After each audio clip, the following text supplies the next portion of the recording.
Bonjour à tous, nous sommes le lundi 1er août, vous êtes avec Mélanie Ferrier pour l'actualité des devises de l'UFX.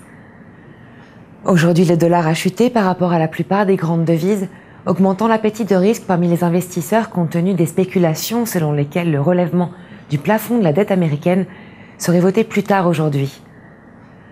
Le président Barack Obama a déclaré plus tôt que les leaders de la Chambre ainsi que ceux du Sénat américain sont convenus d'un accord pour relever la limite de la dette de la nation de 2,1 billions de dollars et de réduire le déficit fédéral de 2,5 billions de dollars sur une décennie.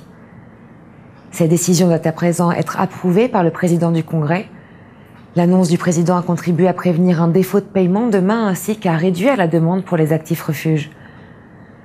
Les marchés ont fermé en négatif, le Dow Jones reculant de 0,79% et le Nasdaq perdant 0,36%.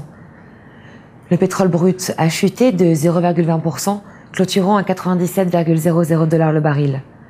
L'or demeure au même taux, clôturant à 1616 $ l'once, après avoir atteint un niveau record de 1,6032,7 $ l'once.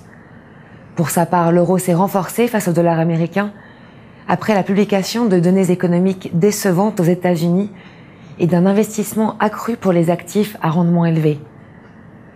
D'autre part, certains rapports suggèrent que les chances sont minces qu'un vote du Sénat concernant la dette des États-Unis ait lieu avant lundi.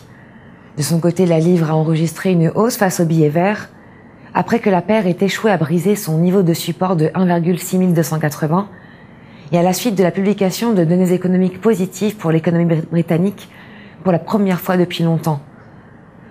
Par ailleurs, le dollar a progressé face au yen du fait que la possibilité d'un accord par la Maison-Blanche puisse encourager l'achat de dollars américains et d'actifs à rendement élevé.